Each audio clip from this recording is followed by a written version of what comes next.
Okay, well, our next game, we're going to be jumping into a game immediately here, is going to be Miniraser against Harstem.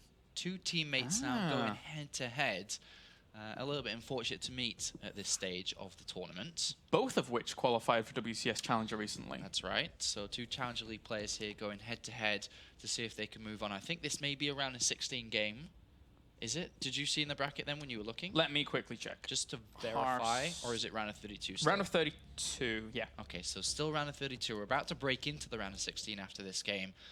And, well, one of these Fnatic players is going home. Will it be the Dutch or the Swedish player, though? Well, that's what we're about to find out. And I have to say that in terms of online cups and qualifiers, this is the least downtime I've had for a long time. Yeah, it's been pretty smooth, pretty fly. Pretty good.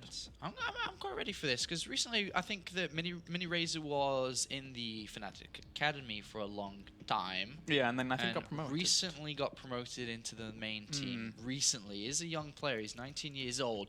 If that counts as young. I see it as young because I'm getting older. Yeah. But I think young is like 15, 16, isn't it? So 19-year-old, he's maybe an average, or slightly below average age player.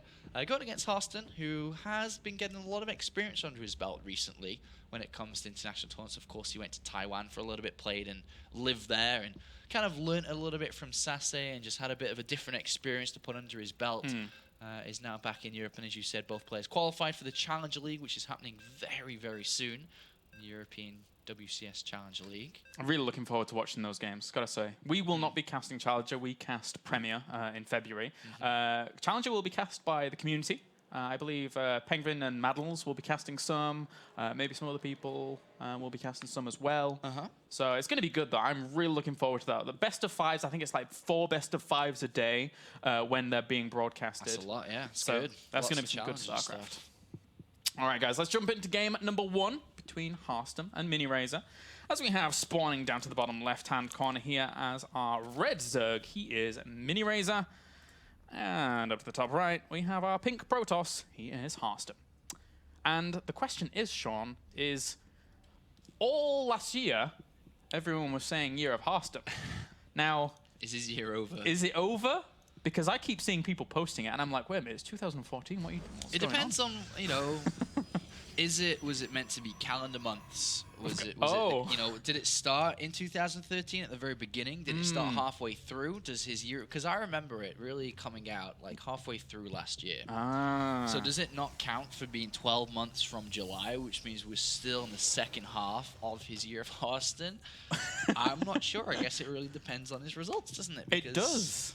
If he continues to perform and continue to improve, then yes, maybe we are. If he doesn't, then I think it's 2014 and not his year. Yeah, we should probably change it to the 12 months of Harstem, if that is the case. But he's here. I mean, qualifying for Challenger, that's a step up. Did he qualify in the last year is my question. I think he played once. He did play once? Yeah. Okay. Not often, because I think that he played in the first season of Challenger and then dropped out of it quite fast. And then that was the period where he was traveling. He was trying to get back in, but then he was in Asia and back and forth. So yeah, he only played once. Harstem has opened up in this game, by the way, with just a regular single gateway. And by the looks of it, just single gas. It's very unlikely to take a second gas now. So he's going to go ahead and just go 1 gas to a Nexus. And his second pylon's even down on the low ground, so he's really making sure that not making sure, but he's already dedicated quite fully to going down there. And he's going to be able to only defend it with the Mothership Core for the time being. But of course, there's nothing coming out here early on from the Razor, which for the current point, Harstem doesn't know anything about. But it is just a standard spawning pool over into the hatchery. And I think for Miniraser, this shows a lot of respect to his opponent in terms of going for the spawning pool into hatchery on a map like this, where maybe there could have been some aggressive moves, but he's playing this pretty defensive. In fact, it's 6 Zerglings that are coming out here, and they immediately go to the other side. For the point in this map, in this game, there is absolutely no reason why he would just shoot over there. So the reason why he's doing this is because he obviously knows something about Harstem, whether it's that Harstem likes to throw that second pylon down on the low ground here, that he skips the Zealot potentially. Whatever the case, though, the reason for it we may not exactly know, But Harstem does have a Zealot and a Mothership Core. Yeah. So the 6 Zerglings won't do anything in this. I mean, there's nothing he can do. He can't stop the Nexus. He could try to kill the Zealot, but he wouldn't be able to because the Mothership Core is going to help out too, and immediately just pulls back. So those 6 Zerglings, obviously 1 or 2 sets of those could have been extra drones. Exactly. It's something that you don't see too often, but at least now he's going to try and use them for a bit of map control, so that is the compensation that he will gain from this earlier commitment, and Harstem, nice little wall off at the front to establish his expansion, so Yeah. not too much that either player can do from this point on, Well, but ooh, double gateway. A double gateway, yeah, because Yeah. he's still on only 1 gas, and he didn't take the gas immediately after expanding, and if he wanted to go maybe 1 gate tech, he either would have taken the double gases a lot earlier, or taken the 2nd gas immediately after the Nexus, but he didn't and threw down the gateways. There's absolutely a possibility here with a probe hidden down in the bottom left that he challenges a fast 3rd base that could be placed down here. Getting a cancel from that could be very nice. But look at what Miniraser's up to. He's already got a 4th queen on the way, as well as a spine crawler. Yeah, because he hasn't been able to scout the main base, has Yeah. he? So he doesn't know if it's still just 1 gas, which it has been for a lot of this game. So he doesn't know if there's a couple of extra gateways inside. So he's playing this out very safe. He's not rushing to take a 3rd. He knows Harstem does like these type of plays. Nice. Well, he was attempting to scout out a pylon down to the bottom left-hand corner, but doesn't see it in the end. So that poor little Zergling just shy of where it is up on the high ground, and Harstem has gone undetected for now. He's getting a Stargate behind this, but again, Miniraser is so well set up to greet this. Well, Harstem has no idea what the hell his opponent's doing. He hasn't taken a 3rd. It's 640 here. And the Zealot's going to poke forward and see that his opponent has played very defensive. A lot of queens down. He didn't see the spine, but with double evolution chains, he knows his opponent has really kept himself to himself in the bottom left corner. And Harstem's decided to go straight up to Stargate. With Double Forge, you don't really see Roach plays come from Double Forges in this matchup as much, because Double Forge is a lot of investment of money. And then you need quite a bit of money to build Roaches and maybe Hydras to defend against potential attacks. So he can maybe start to guess that this is Zergling heavy, but nice time warp, and he doesn't quite have enough energy for another one. That one Zealot was leading the charge, maybe to try and block the queens from getting in there, but at the same time... There's no units here to really help out. There's only queens. And they move straight past that spine crawler. This is a really, really cool decision here from Harstem. Gets the surround on 1 queen, and now, as you mentioned, only queens to deal with 6 Zealots. That's sometimes difficult, very micro-intensive. Yeah, these Zealots were ready to kill the 3rd, and then he just walked forward and, well, kind of pushed his way through. With 3 queens and all these Zerglings, he will eventually be able to clean this up. Oh, wow. And the Mothership Core still poking a little bit further forwards there.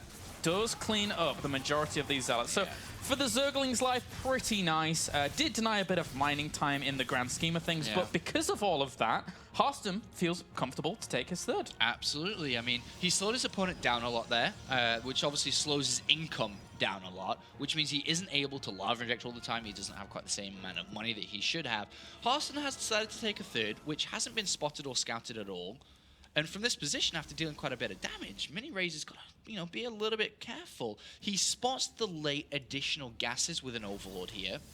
And this either means that there's either a lot more gateways come down, or that a 3rd's been placed. With gases this late, I think that he may have guessed that this 3rd Nexus is down. Because it's kind of weird for extra gateways to be coming down now for a secondary attack. Yeah, and the amount of Zealots that hit him at that particular moment in time is very, very leaning towards a lower gateway count. It was pretty late. Is going to slow him down even further, though. Ooh, and he has no Spore Crawlers, actually. He eventually saw the Stargate, but it was a little bit later than he would have liked to have. And does dart on out of there.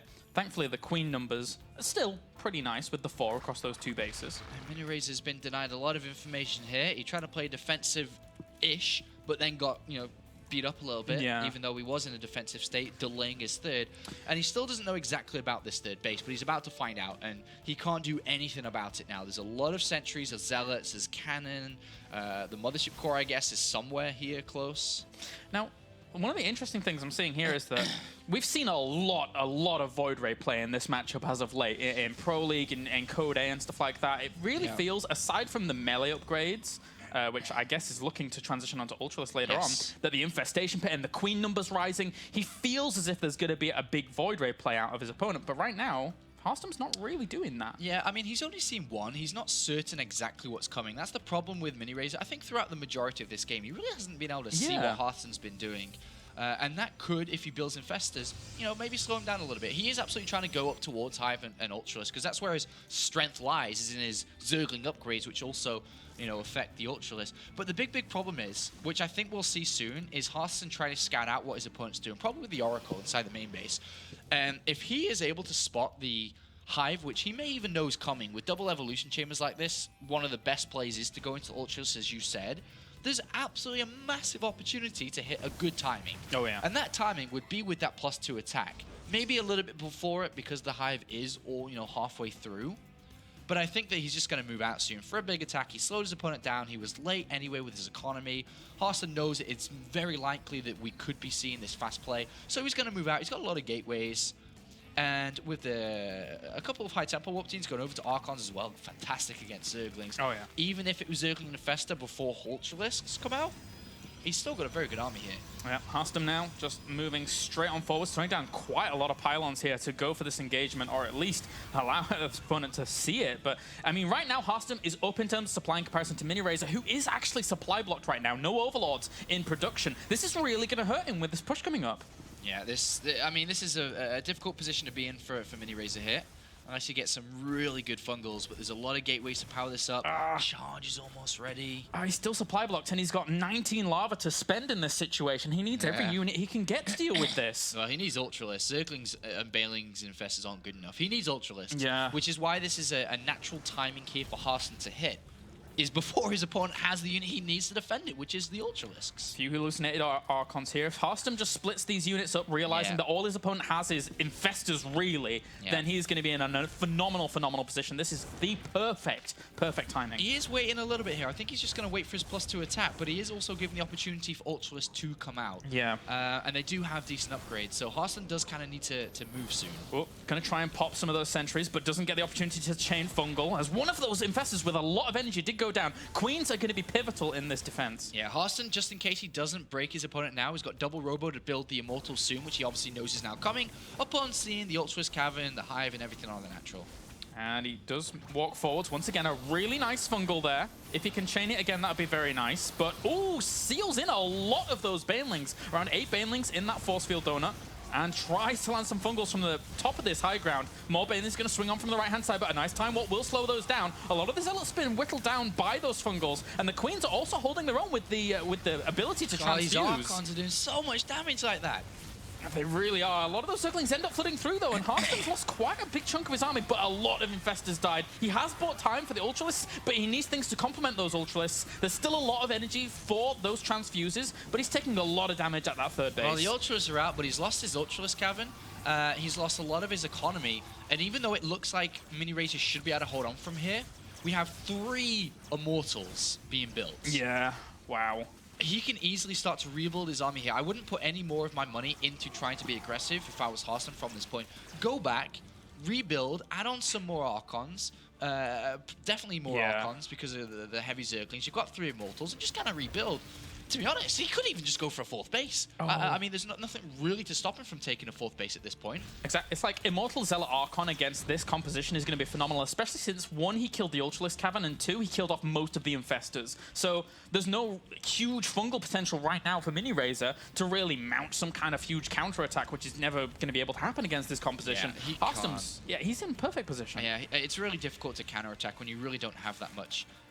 But what he will try to do is try to get to 3-3. He'll try to use Vipers and Infestors together for the ultimate combination of Fungal and then Blinding Cloud on top, which renders the majority, if not all, of Harstem's units useless. They're completely useless. They can't attack under the Blinding Cloud, and they're stuck there because of the fungal growth. But Harstem's now rebuilt his army, and this time it is strong.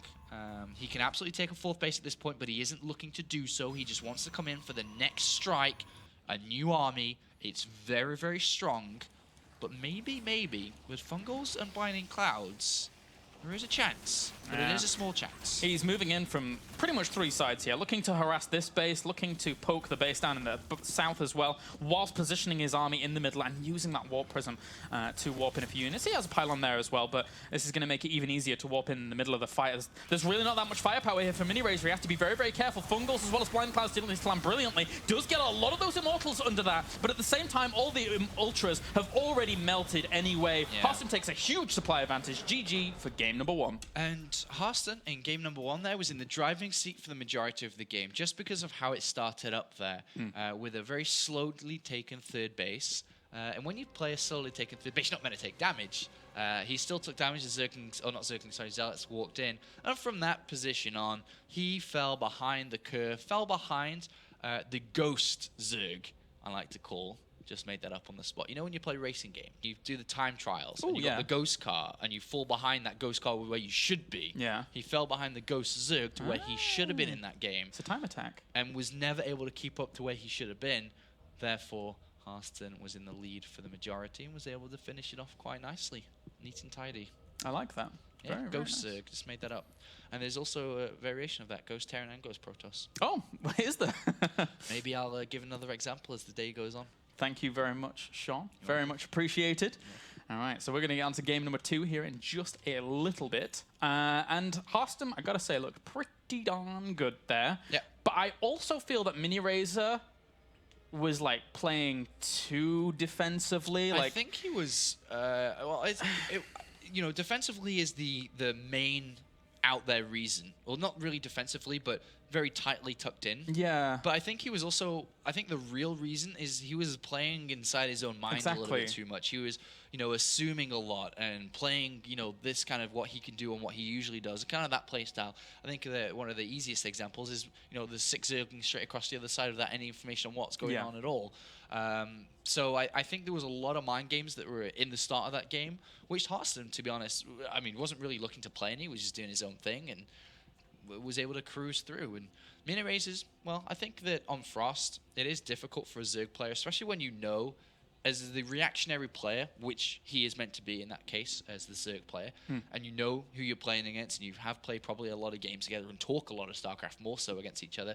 On Frost cross positions, you can't scout very early. Yeah, so it is very difficult, and that means sometimes you do get put in that mindset of, oh, he could use that against me. Oh, I best prepare in case of these things.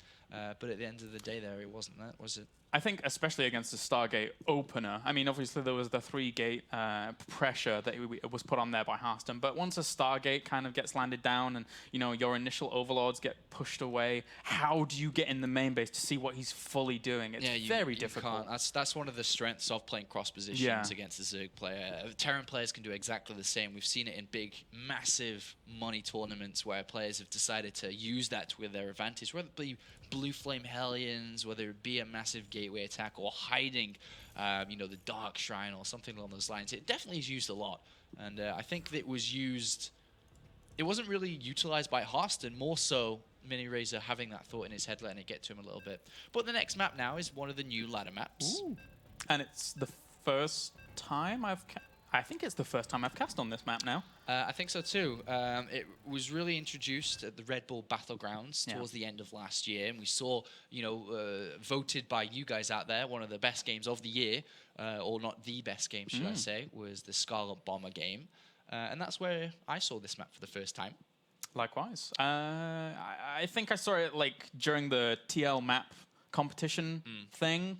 But aside from that, Scarlet versus Bomber is the game that really, really stands out almost to everyone here in the StarCraft scene. But now, guys, let's jump into game number 2. See who is going to advance on, as we have spawning up in the top right-hand corner as our pink Protoss. He is Harstem. And up in the top left, we have our Fnatic Zerg. He is Miniraser. I like this map. I do too. Yeah, it's good. It's good. I like this map. I've played some decent games on it. I've played most of my games actually have been as Terran on this map. I have played this matchup a few times from Zerg, and maybe just 1 or 2 games from Protoss. I'm trying to divide my games across all 3 races. I don't get to play all the matchups all the time, but that will change as the time goes on here. So I'm now back playing and casting a lot. From a Zerg's perspective, you're always looking for pylons in the bottom left. Oh, yeah. You're like, all right, come on, that's usually where my third's going to be. It's down the bottom left. But what I've seen recently from quite a few different Zerg players is that they take the gold base as their third and indirectly putting a lot of pressure onto the Protoss player, because I think anybody can relate to this since gold bases have been in the game forever. When you see an opponent take an early-ish gold base, you kind of have this sense of feeling inside that's like, oh, he's gaining more money than he should be. And it's like, oh, I got to stop it. And I've seen a lot of streams from pro players where the Zerg would do it, and the Protoss, it's almost like a magnet where they're like, I have to stop him and go for a gateway attack. And I've seen the Zerg players just build a spine on the top of the ramp, get ready with Zerglings and Roaches, and stop it. Yeah, and it's tough. like something that's just very easy and simple, but it is dragged. I think Protoss players get dragged into a little bit a lot of the times here. It really is hard to deal with. You're right. And as you rightly pointed out, you know, it's happened for a long, long time, all the way back to Metalopolis. Yeah. Really, really difficult. One of the first couple of games of StarCraft ever played with Terran versus Terrans, where they would go ahead and fly over. Then it would be a marine war where the opponent had a gold base. This here can still work, actually. Yeah, Miniraser's not really reacting. The second Overlord has decided to go to the other side of the map, and usually as a Zerg player, you send the first one over there and then the second one to check out. And he's going to try this anyway. I think that... Was it scouted, the probe there? No, it wasn't. It didn't go in range of the hatchery. It was just shy out. He's got there. 2 drones coming down, and you know this can still work. It's very late, but it absolutely still works here if you're not going to react until super late. And Harstem can wall himself in here. One more pylon, he's in. And now he's got a successful cannon rush, while a Nexus is already finished on the other side. This is pretty brutal. This is very brutal, and this could be a swift 2-0 if this is not dealt with correctly. And Harstem with a cannon and already starting to build a wall off, a simple mistake. And I know a lot of people have seen the old tutorials and old videos that I used to make. Was always a second Overlord goes here, Claris. Yes, this definitely. is one of the reasons why. Yeah, I'm always scared of this when I'm playing Zerg. And can he stop it though? He's got the Queen. He's building a lot of Zerglings. He's going to try to bring down, I imagine, the Queen from the main base. He's got to stop it. He absolutely has to. Well, a third cannon coming in to make sure that Harstem gets the hatchery. Oh, he's going to have to go very, very soon to try and deal with this. And the Queens as well, Zerglings, are going to try and wrap around all of this. All of the Zerglings are going to focus on one of the cannons, and they're going to try and defend as best they can do. Even the probe trying to help out. One of the cannons goes down, but the second one will finish. Yeah, the second one's going to finish. He doesn't have enough. For now, he doesn't. He may with more Lings coming in. Should he have focused the pylon? With all of that damage... Should have had a second Overlord there. Yeah, true. Yeah, Queen goes down, more Zerglings go down. It looks like with 8 Zerglings out and the Queen, he will be able to destroy it. But the thing is, if you look at the drone difference to probe difference, through having not building drones for the last few minutes and having only built Lings, he finally cleans it up. But Harstem has been chronoboosting his Nexus, is now sat at 31 probes to 20 drones. Has fully saturated. He's pulling all his drones! Well, he's going to the third base, I guess. Okay. Calm down, Sean. I was like, is he just going to give up? Is he just going to try to assault a wall that cannot be broken? I guess this is one way to come back, right? If you are going to play against this and you've not got that many drones, may as well make the most cost-efficient use out of them at the goal base. Harstem from this position, I can only imagine, is seeing the round of 16 and can, I think, just go for an attack. He's chronoboosting the Cyber Core. He's got his +1 attack being researched in the main base, which has not been spotted yet. From this position, Harstem, if he throws down a lot of gateways now, moves out with a Mothership Core, Zealot, and Stalker, and then a Probe, pushes himself towards the Xel'Naga Tower, and that be his launch point, I think you could describe. Hold that with the Zealot, the Stalker, and Mothership Core from a couple of Zerglings. Now have a lot of extra gateways. I think that's probably where he'll go. And then just kind of launch your attack from there. He knows the gold base is going to be taken. And I think Miniraser is reading this quite well. Considering that he's like, he's thrown down the Roach Warren before Evolution Chamber, so he's not looking for that mid-game Roach presence. In essence, he's looking to defend, because right now he feels that his opponent, well, I mean, Harstem's like a shark, right? He smells blood in the water, but Miniraser knows he's bleeding. Yes, that's true. That's but what happens when the person that's on the surfboard that's bleeding, that knows the shark's coming? What is this? What is this? Look. This shark is bold. Oh. I think he's just doing whatever, man. Okay. 8 roaches are coming to try to stop this. The drone count's very low because he knows he has to deal with this. It's 39. He has a spore crawler. I guess that kind of helps with the mothership core being there to time warp the ramps. Yeah. But still, this is +1 attack stalkers. Let's find out how they control it. There's no circling speed because he never had the opportunity to research that thing. Ouch. So it really is roaches, and just zealots and stalkers should be enough over time with a higher income to be able to stop this. The engagement's going on, a good time warp. I thought that was going to be an offensive Photon overcharge and use the mothership core for the high ground vision, but that would have been funny. That would have been quite amusing, but he's just tearing through these roaches. They don't have clear reconstitution. Of course, they have the creep, which was a good compensatory move the queens being used to fight are not lava injecting, which means over time he will not have the lava to keep on fighting against the high gateway count here from Harstem, which is like 8 gateways, I think. And this is just a good style, I mean not good style, but a good finishing move from Harstem. Gains a massive lead. And you don't ever want to let your opponent catch up. You set up exactly what you're going to do. You execute it to the T. Yeah. And as we can see, that is what's happened. Good game. Harstem wins 2-0 and moves on to the round of 16. Just go kill him. GG. Well done there by Harstem. As you said, the round of 16 is there for him. So actually, let's take a quick look and see who's going to be going up against. Yeah, and then I think after that, we may take a couple of minutes break because we actually haven't stopped talking for 2 hours. But that's fine. But that's fine. But I do want to have a drink, maybe. I want to go to the little boys' room. That's a good excuse as well. All right, Harstem, you are going to be playing. Oh, you know what's? He played Miniraser, and now he's got to play Zanster. Oh, it's a little bit unfortunate, all the fancy players being up there. Let's have a look at the bracket. If we bring that up to take a bit of a closer look here. Let's press refresh. Okay, so let's have a look at the top of it. Protoss has not played that game yet. Okay, round of 32 this is, not from the very, very beginning. Yeah. Soke's knocked out by weak. Yeah, as I say, man, he's got really good PvP. He keeps competing in the Go for SC2 finals and almost always getting to the later stages. Unfortunately, Rhett there knocked out by Zanster. Jackchi, of course, cruising through. Strelk, unfortunately, not making it through. I was actually looking forward to watching his games today. Crass versus Moral will be a nice TVT there. Revenge versus Elfie, a nice game there as well. But down we have Patience cruising through. Patience versus Goody. Could be a possible game there. I can't bother showing who he's going to be because I have to click on this other stuff. Coming down, Kane versus Minimath or somebody. Happy Zerg versus Teffel going on.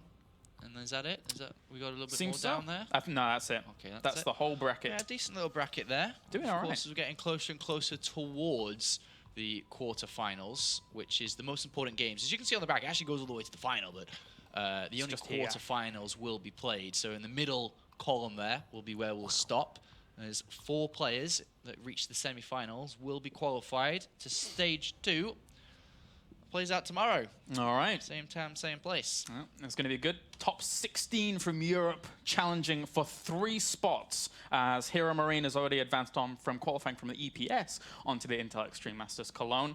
But for now, guys, we are going to go to a few minutes break. And then when we're back, we're going to have more fantastic StarCraft action here from the European qualifiers.